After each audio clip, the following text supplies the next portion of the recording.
저는 이제 80년에 미국에 이민을 갔다가 이제 왔으니까 지금 44년 된 셈인데 그 가운데 한 14년 정도를 한국에서 목회를 했던 적이 있습니다. 그때 저도 이제 개척을 했었어요. 여러분들처럼 교회 개척을 했을 때 제가 이제 외국어대학교 영어과 출신인데 우리 같은 과 동기동창 친구 2명이 우리 교회 집사로 출석을 하기 시작했습니다. 옛날에는 다 뭐 저도 그렇고 다들 술 많이 먹던 친구들이었는데 아무튼 개과천선해서 저는 목사가 되고 집사가 되고 뭐 이렇게 해서 하여튼 같은 교회를 섬기게 됐는데 1년 지난 다음에 이제 설립 기념 잔치를 하자. 그래서 이제 교인들이 꽤 많이 모여 있으니까 잔치를 하기로 했는데 이 친구들이 저를 보고 야, 동창들 옛날 술 먹던 동창들 좀 불러보자 그러더라고요. 그래서 걔네들이 오겠냐? 교회 다니지도 않는 애들이.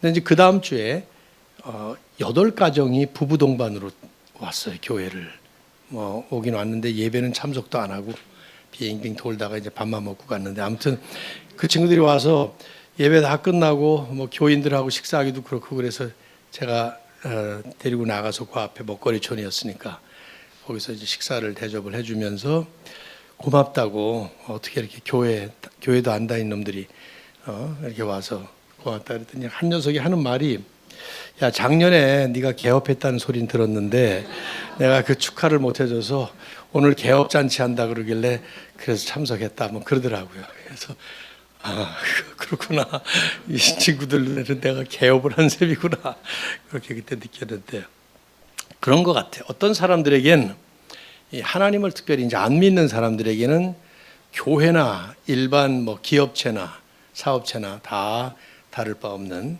그래서 이제 목사가 교회를 개척을 하면 마치 어떤 사람이 창업을 한 것 같은 그런 생각을 하는 것 같습니다. 저는 그때 그 말을 듣고 쭉 생각을 많이 했어요. 교회가 과연 뭘까? 세상 사람들이 생각하는 교회관 그럴 수 있겠는데 그렇다면 우리는 여러분은 교회가 뭡니까? 하고 질문을 하면 답을 하실 수 있겠어요? 아주 명확하게 성경적으로 말이지. 올바른 답을 어떻게 하시겠는가? 제가 만일에 아마 이 자리에 모이신 여러분 한 사람 한 사람들에게 교회가 뭔지 한번 설명해 보십시오 얘기를 한다면 제 생각에는 아마 우리말의 맹인모상 같은 답이 나올 것 같은 생각이 들어요. 맹인모상.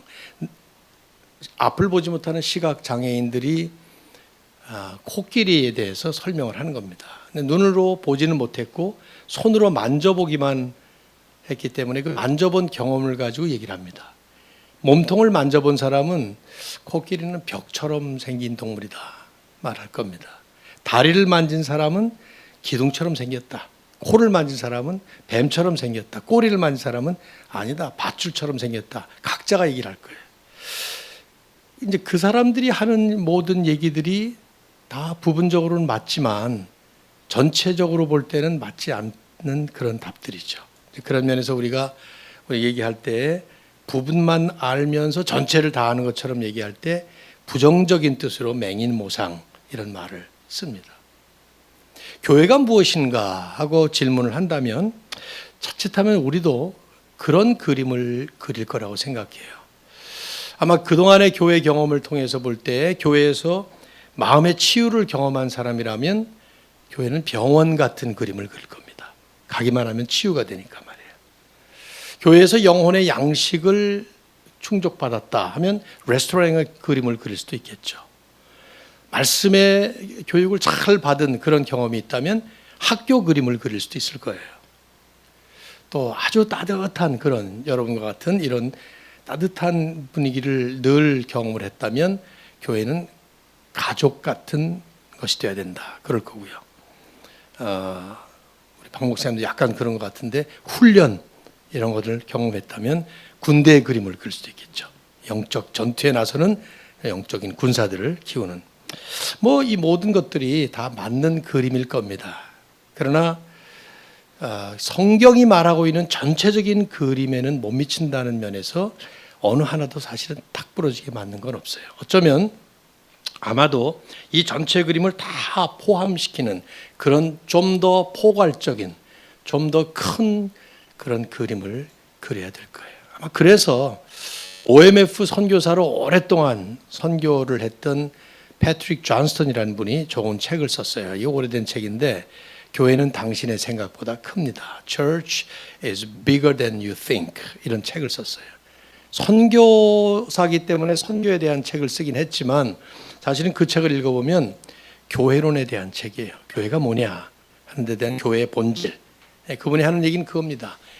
교회는 우리가 그리는 그림보다 훨씬 큰 그림을 그려야 된다. 우리는 지역적인, 눈에 보이는 가시적인, 물리적인 이런 교회만 생각하게 되지만 사실 하나님께서 그리시는 그림은 우주적 교회, 궁극적 교회, 마지막에 하나님 나라가 완성됐을 때의 그 완벽한 그런 모든 그림을 다 포함한 그런 그림이다. 그렇게 얘기를 했습니다.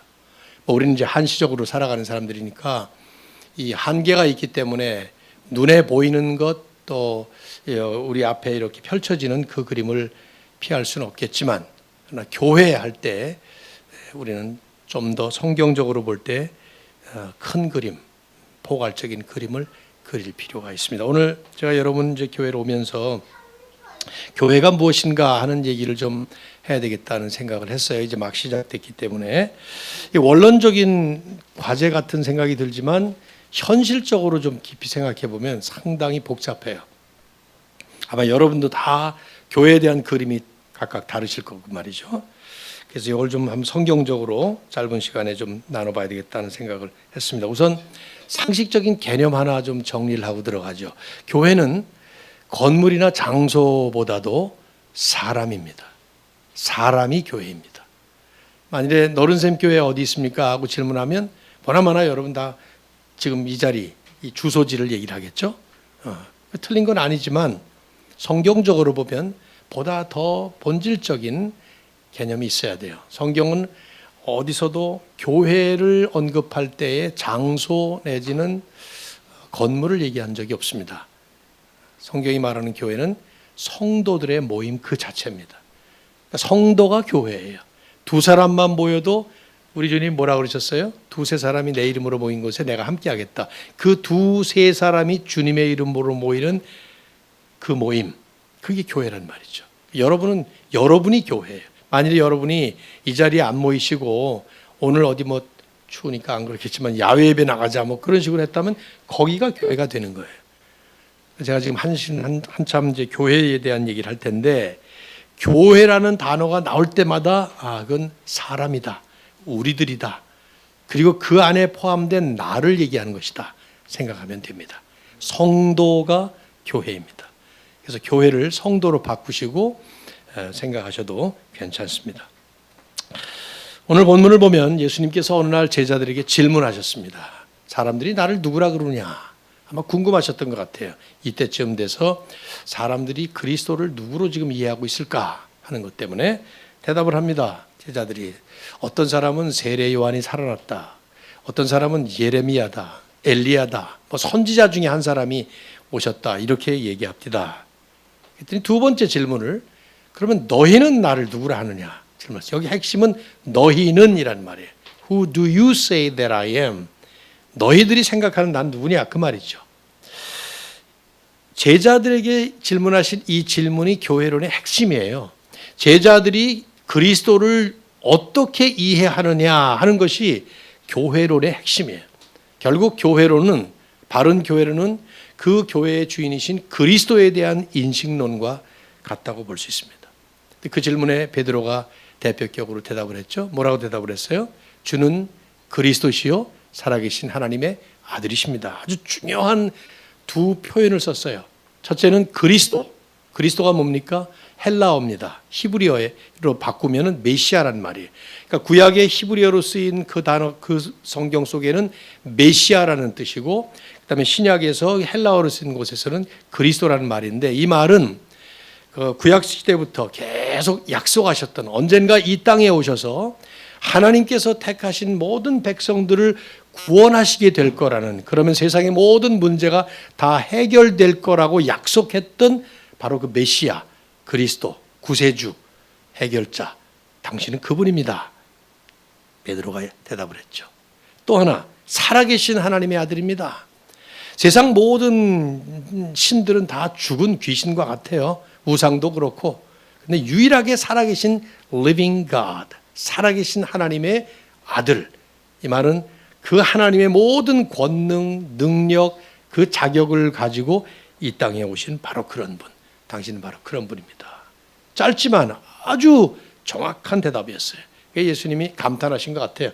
이걸 알게 하니는 네 혈육이 아니라 네가 머리가 좋아서 배워서가 아니라 하늘에 계신 하나님께서 깨우쳐 주신 계시의 결과다 하시면서 처음으로 주님은 베드로가 그렇게 대답을 하자 처음으로 교회, church라는 단어를 사용하시면서 이 다음 말씀을 하셨습니다. 마가복음도 그렇고 누가복음도 그렇고 이 사건을 기록을 해요. 예수님이 제자들에게 질문하고 제자들이 답하는 거. 그런데 그 다음에 18절, 19절 말씀은 마태복음에만 나옵니다.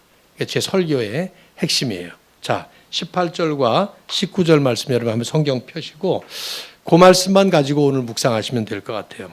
한번 같이 읽어볼까요? 여러분 읽어주시죠. 시작. 또 내가 너에게 이르노니 너는 베드로라. 내가 이 반석 위에 내 교회를 세우리니 문고리를 경주가 이르는 것이라. 내가 천국 열쇠를 내게 주리니 내가 애써 무엇인지 하늘에서 하시고. 네. 좀 신학적인 해석이 필요한 내용이 있긴 하지만 이걸 해석할 시간은 없을 것 같아요. 너는 베드로다. 내가 이 반석 위에 내 교회를 세우겠다. 이 말씀 때문에 이제 카톨릭에서는 이 반석을 베드로라는 개인으로 취급을 해서 베드로 위에 교회를 세웠다. 그래서 베드로가 초대 교황이고 그 다음에 클레멘트가 2대 교황에서 이 교황 체계를 통해서 쭉 내려온 것이 교회라고 이렇게 캐톨릭은 보는 겁니다. 그러다가 이제 16세기에 마틴 루터를 포함한 많은 개혁자들이 일어나서 저항을 하니까 너희들은 저항자들이다. 그래서 프로테스탄트, 저항자들. 그래서 우리들은 이제 그 그룹에 속하게 된 거죠. 캐톨릭은 지금도 사실은 개신교를 교리적으로 볼 때는 교회 취급을 안 해요. 왜냐하면 교황 체계를 벗어나기 때문에. 이걸 제가 여기서 설명드릴 시간은 없을 것 같고요. 지금 이 말씀을 볼 때 베드로라는 말이 페트라스, 이 영어로 얘기를 하면 페트롤리엄이라는 석유라는 말이죠.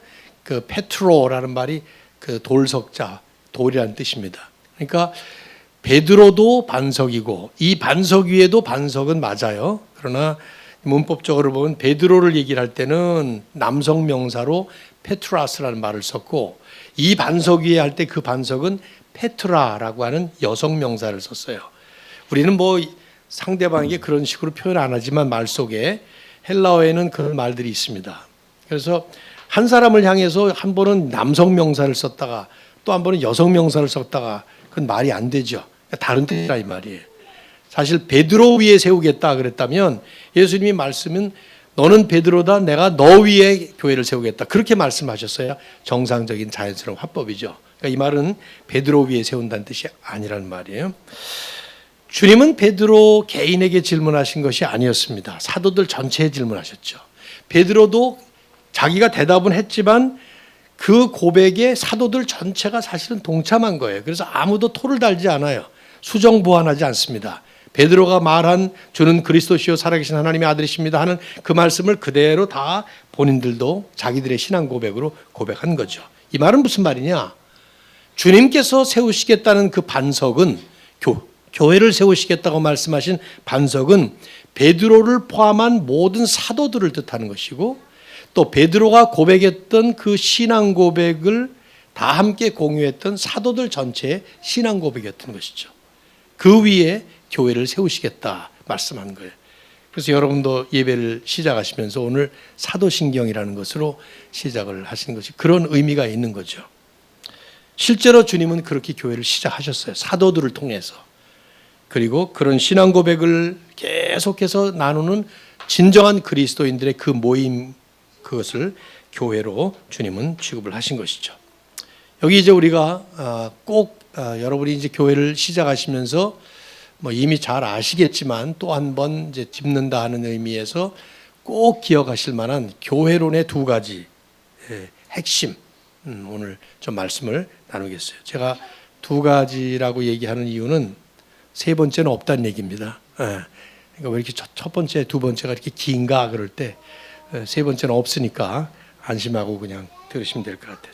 첫 번째는 교회에 대한 예수 그리스도의 주권입니다. 주권. 주님의 주인 되심. 영어로 얘기한다면 ownership, headship 혹은 lordship 이렇게 표현할 수 있는 말이에요.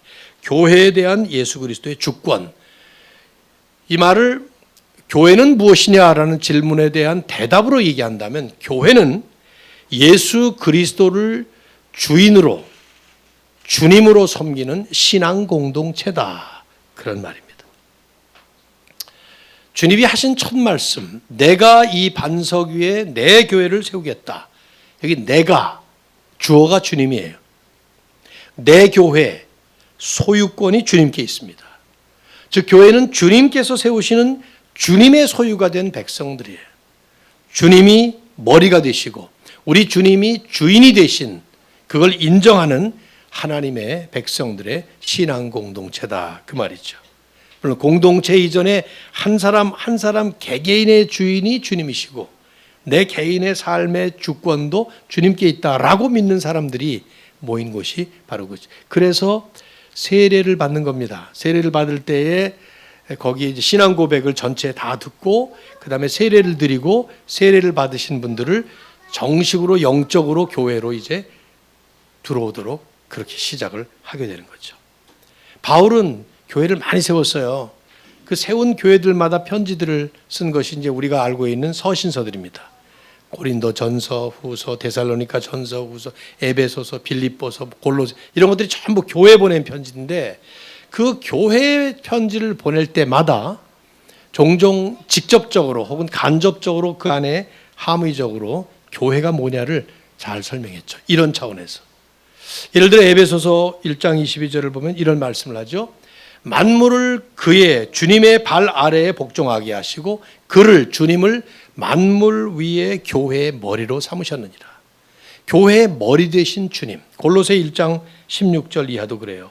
만물이 그에게서 주님에게서 창조되되 하늘과 땅에서 보이는 것들과 보이지 아니하는 것들과 혹은 왕권들이나 주권들이나 통치자들이나 권세들이나 만물이 다 그로 말미암고 through him 그를 위하여 창조되었고 for him 그래서 그는 주님은 몸인 교회의 머리시다. 주님이 머리가 되신다 이 말이에요. 모든 만물이 주님을 위해서 주님에 의해서 창조되었기 때문에 예수 그리스도는 만물의 주인이시지만 그 위에 교회의 주인이고 교회의 머리로서 우리 주님은 교회를 다스리신다는 겁니다. 그러니까 우리 입장에서 볼 때 우리 개인적인 성도나 교회 입장에서 볼 때는 우리는 우리의 삶은 이제 주님께 절대 순종하는 거예요. 그리고 우리의 삶 전체를 통해서 교회의 모든 사역을 통해서 철저하게 주님만 높임을 받도록 그 주님을 경배하는 것입니다. 믿습니까 여러분? 개인의 삶에도 그렇죠. 내가 지금 왜 사는가? 과거에는 나를 위해 살았고 내 쾌락을 위해 살고 뭐 그런 걸 위해 살았지만 예수님 만나서 예수님을 구세주와 주인으로 고백하고 그런 이후에 내 삶은 가끔씩 실패하기도 하고 실수하기도 하고 완벽하게는 안 되지만 계속 우리의 삶의 방향은 GPS는 그 주님을 향해서 가는 거예요. 주님 높이고 주님 닮아가면서 이 주님과 함께 가는 그것이 그래서 내 삶에서 주님만이 높임을 받도록 그런 사람들이 모여서 교회가 뭐 예배를 드리던 사역을 하던 봉사를 하던 뭘 하든 간에 거기에 초점은 예수 그리스도만이 오직 영광을 받으시도록 지금 우리들의 예배가 바로 그런 의미가 있습니다. 뭐 이거 여러분들 다 아시는 진리입니다. 그리고 부인하실 분 아무도 없습니다. 그런데 제가 목회를 뭐 오래 해봤고 또 은퇴한 다음에도 이렇게 교회들을 섬겨보니까 여전히 아주 혼란스럽게 막 뒤섞이고 심지어 좀 심하게 얘기하면 망가진 분야가 이 교회론이라고 생각돼요. 생각해 보세요 여러분. 교회의 주인이 주님이시라면 그 교회에서 주인 노릇을 주님 외에는 하면 안 돼요. 근데 얼마나 많습니까? 사람이 주인되어 있는 교회가 얼마나 많아요. 제도가 주인된 교회가 얼마나 많습니까? 한국은 관습과 이 전통, 그것도 성경적인 전통도 아니에요. 전통이라는 게 다 그렇죠. 뭐 그 전통이 세워질 때에는 의미가 있었어요. 이유가 있었습니다. 근데 세월이 가고 상황이 바뀌고 그러면 바뀌어도 되는 거잖아요. 근데 안 바뀝니다. 전통 그 자체가 완전히 신적인 힘을 발휘하는.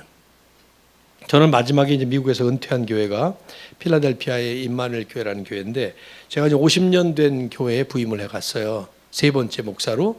제 바로 위에 목사님은 한 6년 하시면서 4번을 사임을 했었던 이제 아픔이 있었죠. 그리고 막 갈라지고 뭐 근데 뭐 미국 이민 사회는 갈라져도 그 교회를 나가고 막 그러지 않아요. 그 안에서 갈라져 있지. 내분으로 말이죠. 이렇게. 그러니까 힘들게 목회하시다가 선교사로 이제 떠나셨는데, 실력도 좋은 분이셨는데, 근데 제가 이제 부임했을 때 이제 그런 상황이었는데, 보니까 이민교회 50년이면 뭐 꽤 역사가 깊은 겁니다. 50년 이민이 시작될 때부터 왔으니까 전통이 있죠. 근데 그 전통 중에는 바뀌어도 되는 전통인데 힘든 거예요. 그 바꾸는 것이.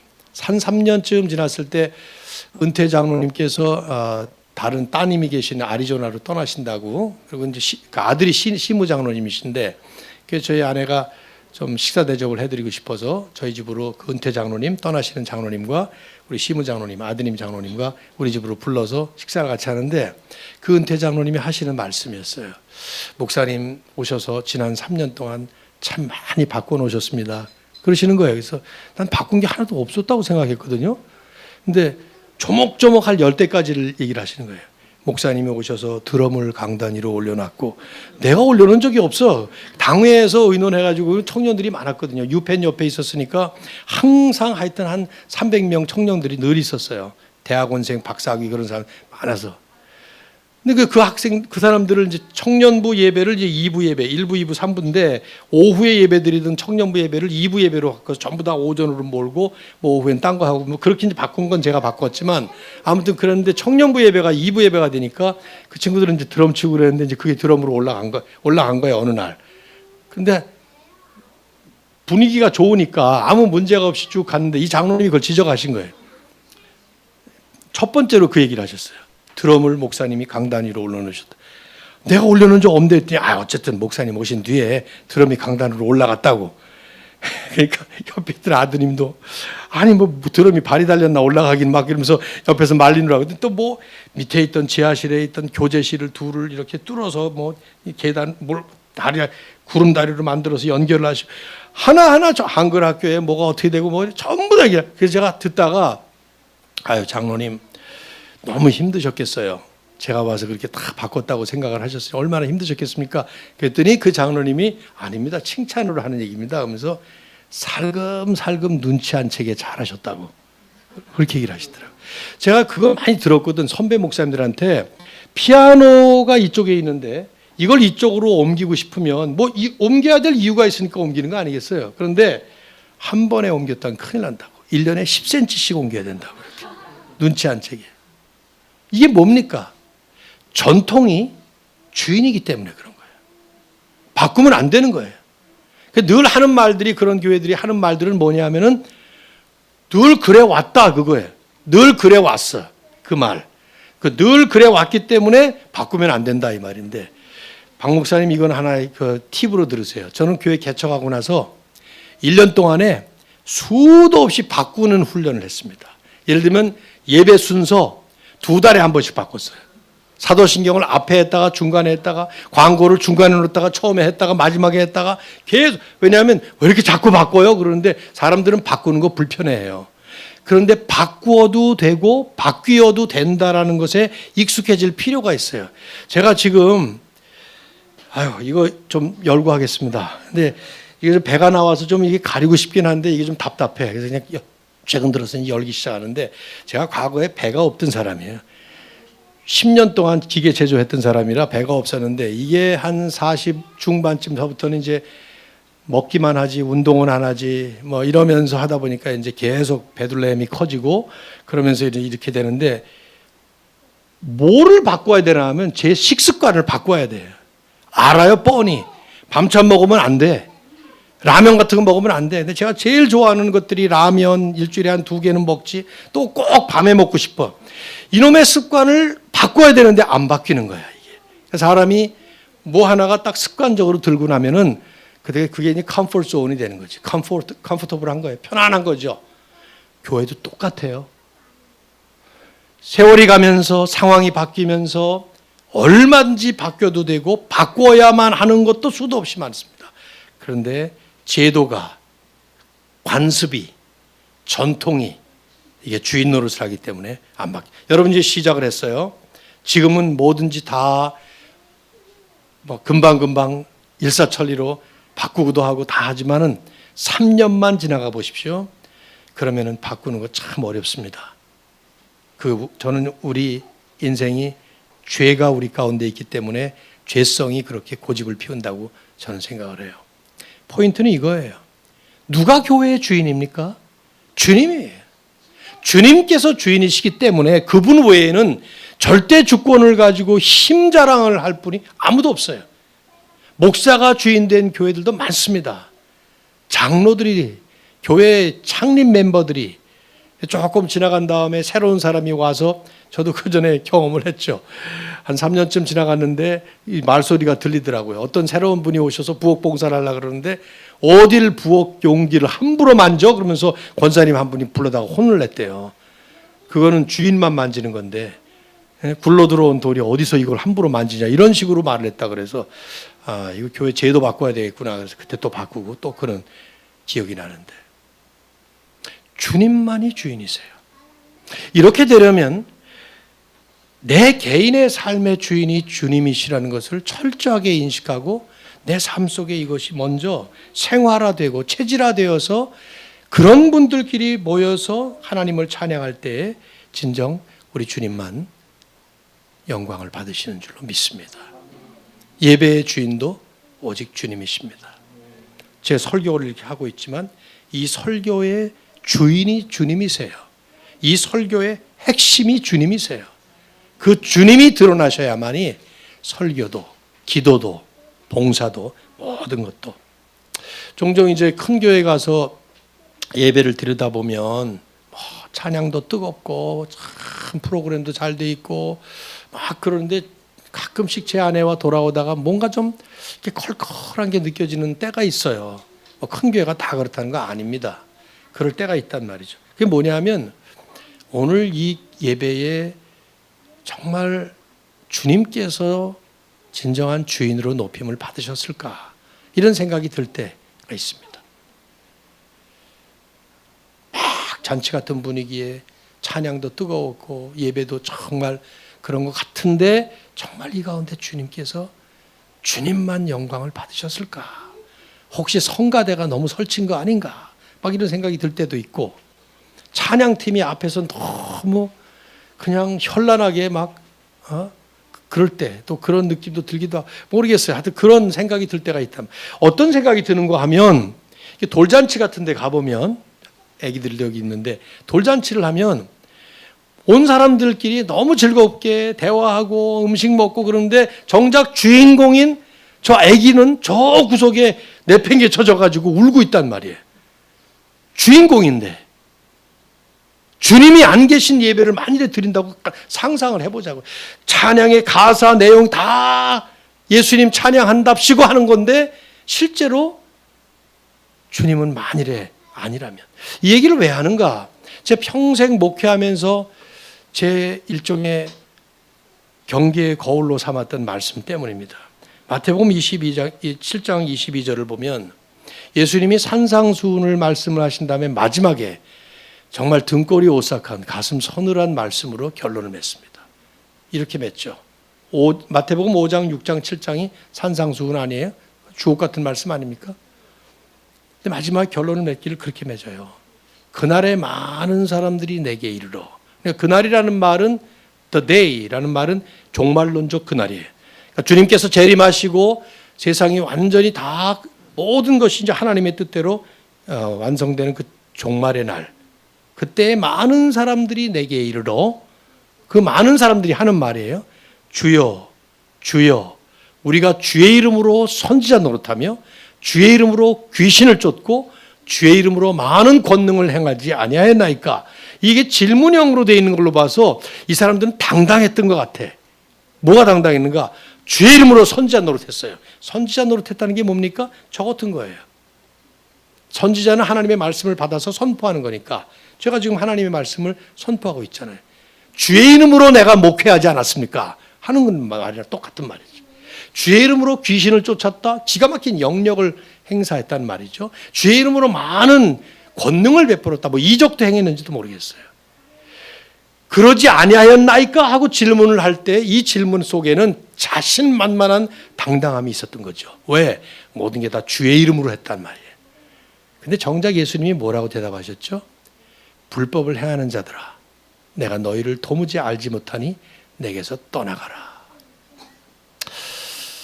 거기에 그 말씀의 자세한 강해는 할 시간이 없으니까 생략을 하고, 다만 한 가지는 이것이 저에게 큰 도움이 됐던 말씀인 것은 교회에서 한다고 모든 것이 다 주님의 뜻대로 주님께 영광을 돌리는 일은 아니다.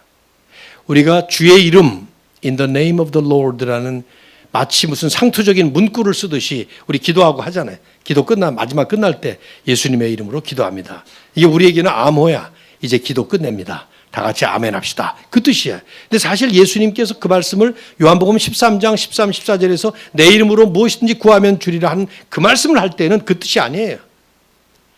기도도 온전히 주님을 위해서, 주님을 향해서, 주님을 통해서 하라는 그 뜻이죠.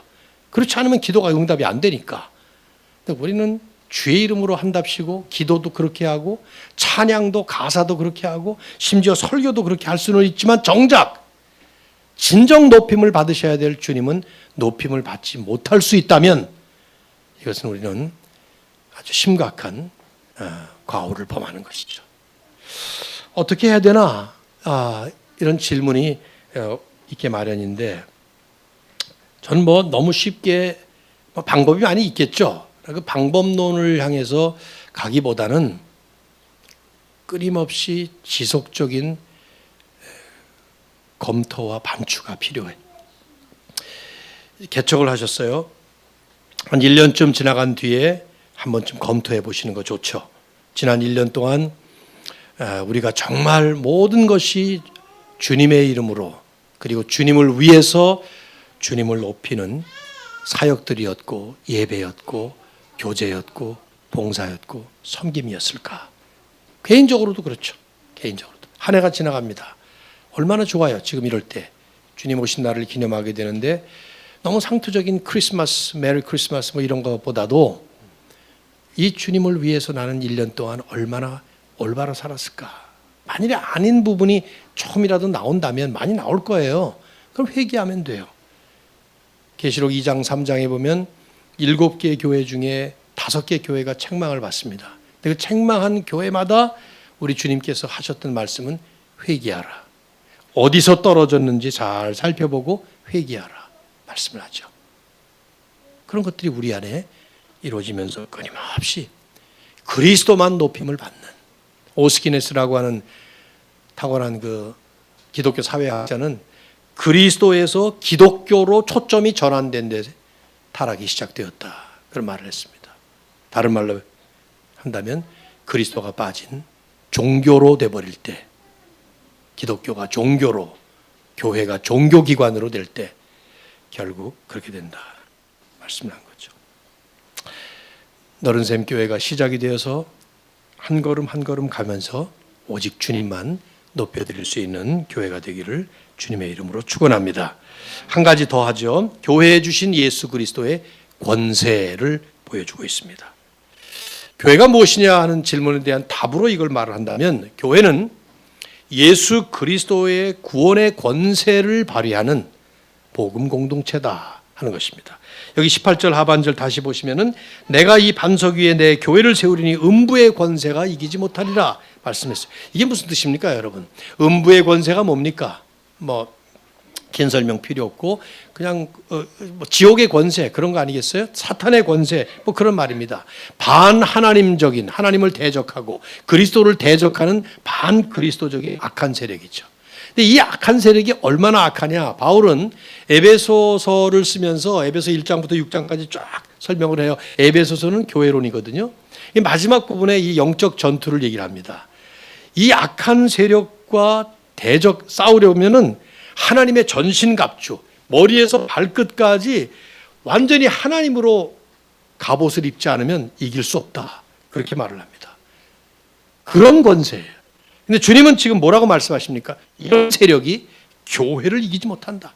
하나님을 대적하는 우리가 하나님의 전신갑주를 입지 않으면 싸울 수 없는 초강력 지옥의 세력이지만 그 음부의 권세가 교회를 이기지 못한다. 그 세력이 성도를 이기지 못한다는 말이에요. 여러분의 교회를 이기지 못한다는 말이에요. 왜? 교회의 머리 되시고 교회의 주인이신 주님께서 그분의 권세를 교회에 주셨기 때문에 내가 이 권세를 너에게 주었기 때문에 말씀. 그게 뭡니까? 19절 보세요. 자, 19절 우리 같이 한번 또 읽어봅시다. 시작. 내가 천국 열쇠를 내게 주리니 내가 땅에서 무엇이든지 매면 하늘에서도 매일 것이요 내가 땅에서 무엇이든지 풀면 하늘에서도 풀리리라. 천국 열쇠라고 하는 비유, 메타포를 사용했습니다. 이게 뭡니까? 열쇠가 뭡니까? 자물쇠를 열기도 하고 닫기도 하는 거예요. 뭐 우리는 요즘엔 열쇠를 안 씁니다. 거의 안 쓰잖아요. 자동차도 그냥 한번 뚝 누르면 되고 집에도 키패드로 쭉 해가지고 저도 이렇게 그러니까 이게 지금 열쇠가 다가오지 않는데 과거만 해도 우리 열쇠 많이 썼고 옛날의 열쇠는 열기만 하는 게 아니었어요.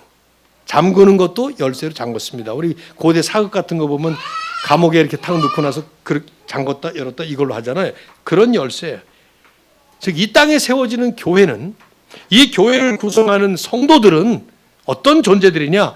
천국으로 들어가는 그 천국문을 열 수도 있고 닫을 수도 있는 천국 열쇠와 같은 천국문을 여는 또 닫는 열쇠와 같은 이런 존재들이다. 대사관을 생각해 보시면 될 것 같아요. 저는 뭐 미국 시민권자이면서 한국 시민권자이다 보니까 대사관을 종종 갈 때가 있는데 우리 미국 대사관은 저 광화문에 있잖아요. 우리 땅에 있습니다. 그렇지만 거긴 미국 땅이에요. 그 사람들은 완전히 미국의 모든 권한을 부여받아서 한국 사람이 미국과 관계를 할 때 그 권한을 행사하는 곳이라 말이죠. 여러분 이제 미국 가서 살고 싶으시면 유학을 가고 싶으면 대사관을 거쳐서 비자를 받아야 돼요. 그 비자를 미국으로 들어가거나 못 들어가는 결정을 할 수 있는 곳이 바로 대사란 말이에요. 마치 그것처럼 교회는 이 땅에 있지만 사실은 천국에서 파송받은 대사처럼 천국을 들어갈 수도 있게 할 수도 있고 못 들어가게 할 수도 있는 이런 구원의 길이요 진리요 생명이신 예수 그리스도를 선포함으로써 그 대행을 하는 바로 그러한 그게 바로 전도이고 선교 아니겠어요. 예수님이 강조하시는 게 뭡니까? 내가 교회에 성도들에게 천국 열쇠라는 권세를 주었다는 거예요. 그 권세, 교회가 이 권세를 받았기 때문에 성도가 이 권세를 받았기 때문에 음부의 권세가 절대로 이기지 못한다. 왜? 구원은 주님께서 이루어 가시는 주님의 고유의 역사지만 그 구원의 문을 열고 닫는 그 열쇠를 교회에 주심으로써 교회를 통해 성도를 통해 결국 구원이 일어나고 교회를 통해 성도를 통해서 하나님의 나라가 계속 완성을 향해서 가게 된다 말씀하는 거죠. 자, 이게 어떻게 가능합니까? 이런 일이 생각해 보십시오. 우리가 위대해서가 아닙니다.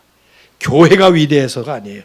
요즘에 교회들이 자꾸 건물 크게 짓고 또 그 새를 마치 불리는 것처럼 이렇게 보여서 저는 참 좀 성경적으로 볼 때는 좀 불편한데 뭐 자연스럽게 교회가 성장을 하고 큰 교회가 되고 하는 거야 뭐 괜찮은 일이겠지만 그게 목적이 되어서 가는 것 같은 느낌이 들어서 개척 운동을 하면서도 좀 신경이 많이 씁니다. 이건 교회 자체가 위대해지기 때문이 아닙니다. 그 교회의 주인이신 주님께서 이루신 복음의 위대함 때문이에요. 보세요. 이 말씀을 하신 뒤에 제자들에게 뭐라고 말씀하시나 20절. 이에 제자들에게 경고하사 자기가 그리스도인 것을 아무에게도 이르지 말라 하시니라. 너희들 어디 가서 내가 누군지 말하지 마. 왜 주님이 이런 말씀하셨나요? 때가 아직 아니었기 때문이에요. 무슨 때입니까? 십자가의 때가 아니었기 때문에. 아직 주님이 십자가에 달리실 때가 아니었기 때문에. 그래서 그 다음 21절을 보시면은 이때로부터, 이 말씀을 하신 그때로부터 예수 그리스도께서 자기가 예루살렘에 올라가 고난을 받고 죽임을 당하고 제3일에 살아나야 할 것을 제자들에게 비로소 나타내시니라. 교회를 세우시겠다고 선포하신 그때부터 비로소 처음으로 주님은 하나님의 구원사의 그 클라이막스에 해당되는 십자가와 부활에 대해서 비로소 제자들에게 알려주시기를 시작했다 이 말이죠. 여기까지는 그 말씀 안 하신 거예요. 마가와 누가도 똑같이 이때부터 예수님은 십자가에 대한 말씀을 노골적으로 하시기 시작하신 것이죠. 십자가와 부활로 대변되는 복음, 그것이 바로 우리 주님께서 성도들에게 주시고 교회에 주신 권세 있는 천국문 열쇠라는 것입니다. 어떻게 우리가 천국을 열고 닫습니까? 복음 때문이에요. 주님이 택하신 백성들을 구원하시기 위해서 이 땅에 내려오시고 성육신 하셨죠. 여기서 살아가시면서 우리가 이룰 수 없는 모든 율법의 조건들을 다 이루시기 위해서 완벽한 순종을 하셨어요. 그리고는 주님은 우리가 당해야 될 그런 모든 죄의 형벌을 대신 당하시기 위해서 십자가에서 죽으시면서 또 순종하셨습니다. 이걸 신학적으로는 능동적 순종, 수동적 순종 이런 표현을 쓰기도 해요.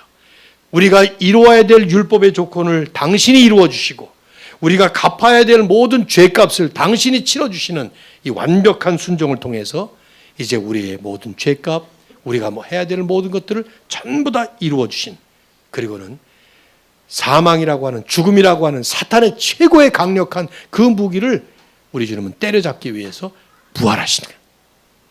우리의 가장 큰 두려움인 죽음 때문에 질병도 두렵고 사고도 두렵고, 그런데 그 죽음의 문제를 완벽하게 해결하신, 바로 이 복음을 통해서 우리 주님은 완벽한 승리, 영원한 승리를 선포하신 것이죠.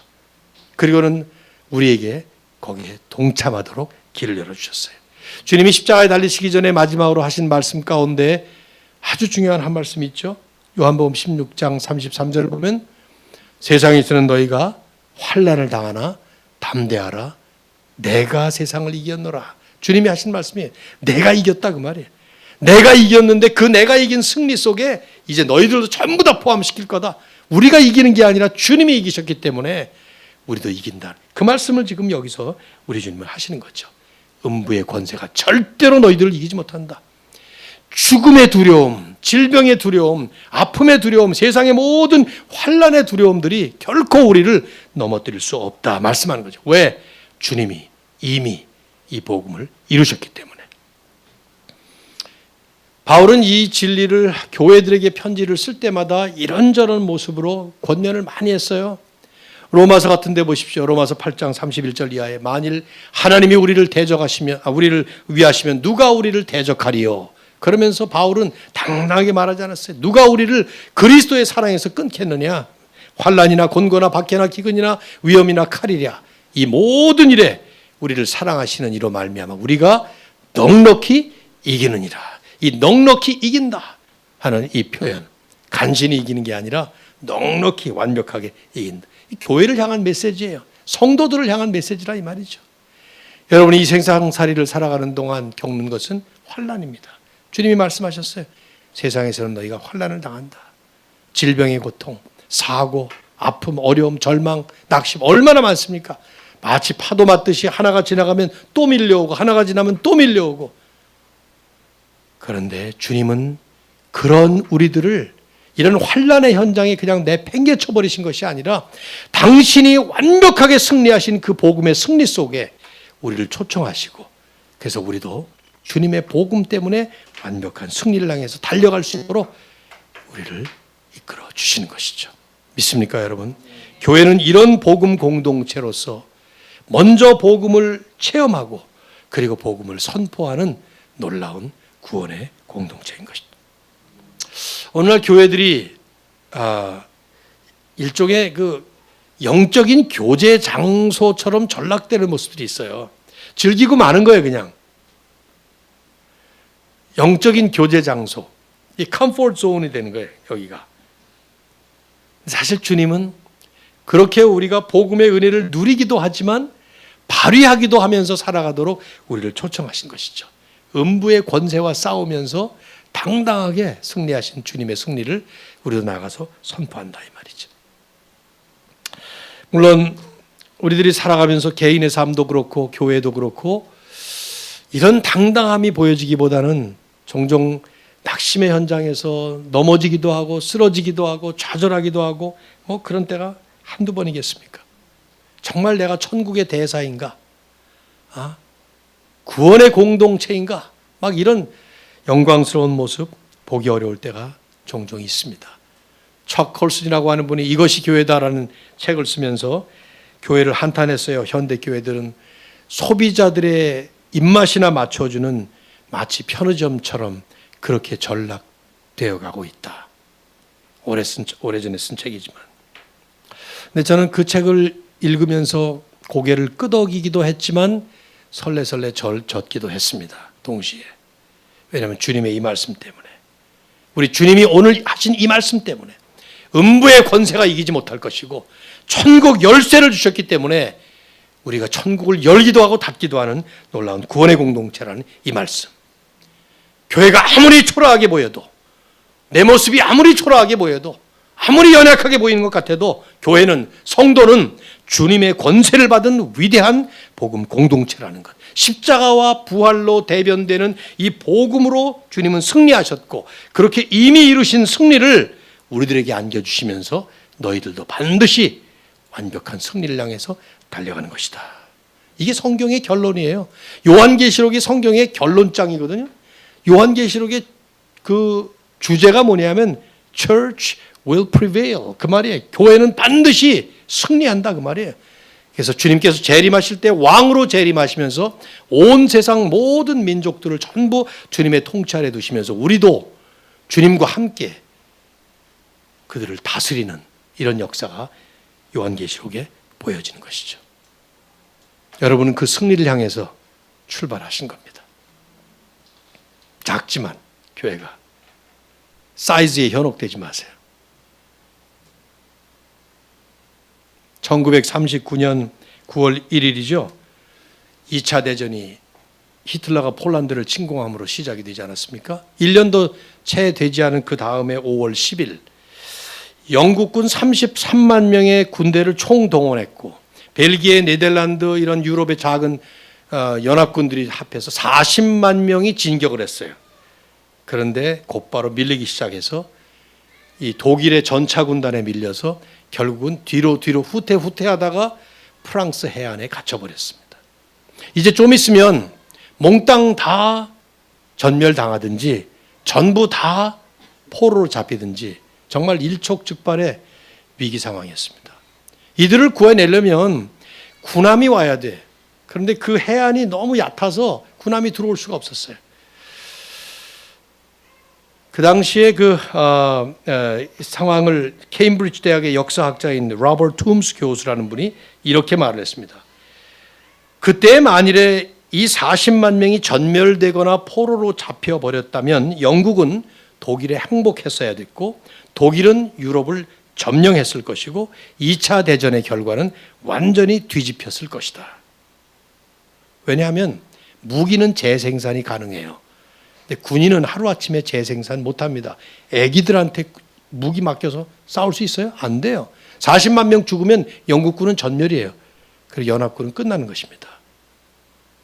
40만 명 중에 10분의 1도 안 되는 3만 명을 구원하면 기적이다. 이렇게 그때 얘기를 했어요. 근데 그때 막 수상직에 오른 윈스턴 처칠이 오퍼레이션 다이나모라고 하는 작전명까지 붙여서 마이크에 대고 방송으로 전 국민에게 호소를 합니다. 여러분 40만 명이 지금 프랑스 해안에 갇혀 있습니다. 군함이 들어가지 못합니다. 민간 배들이 가서 구해 주시오. 그 호소를 듣고 기껏 해봐야 10명, 20명도 대체 태우지 못하는 돛단배, 노릿배, 고깃배 이런 배들이 1200대가 달려가요. 그리고 3만 명 구원하면 기적이라 그랬는데 33만 명을 다 구출해내요. 기적이 일어난 것이죠. 그래서 그 해안의 이름을 따라서 Dunkirk Miracle, 던커크의 기적, 던커크 정신, 이런 말이 나왔어요. 얼마 전에 던커크라고 하는 영화도 나왔지만, 저는 오늘날의 교회들은 사이즈와 관계없이 다 그저 고깃배, 노릿배, 돛단배 그 정도라고 생각해요. 왜요? 우리가 완벽합니까? 우리가 무슨 능력이 있습니까? 여러분이 능력이 있어요? 제가 힘이 있습니까? 초라하고 힘없는 우리들, 종종 하나님의 사람들이라고 하면서도 넘어질 때가 좀 많아요. 조그마한 어려움이 생기면 쓰러지는데 엄청난 어려움을 당하면 마치 엄청난 파도에 얻어맞은 것 같은 그런 연약한 존재들 아닌가요? 우리들 다 그래요. 그런데 주님께서 십자가에서 죽으시고 부활하심으로 완벽한 승리를 거두셨다 이 말이죠. 담대하라, 내가 세상을 이겼노라. 마치 다윗이 골리앗 앞에서 벌벌 떨면서 아무도 나가서 싸울 생각을 하지 못하는 그 이스라엘 군대 앞에 혼자 나가서 골리앗을 때려잡고 나니까 이스라엘 전체가 그분의 승리에 동참하는, 다윗의 승리는 앞으로 오실 진정한 왕이신 예수 그리스도를 예표적으로 보여준 겁니다. 그리스도가 오시면, 진정한 왕으로 오시는 그분이 오시면 완벽한 승리를 거두시고 하나님의 모든 백성들은 그분의 승리에 동참하게 된다는 것. 여러분 한 분 한 분이 이런 승리에 이미 초청받으셨고 그 복음의 은혜 때문에 살아가고 계신 것이고, 결국 하나님은 완성의 날에 그것을 완성하실 것입니다. 귀한 너른샘 교회 시작하셨지만 끝까지 잘 달려가실 때 주님의 온전한 능력만 나타나시고 영광이 드러나시기를 주의 이름으로 축원합니다.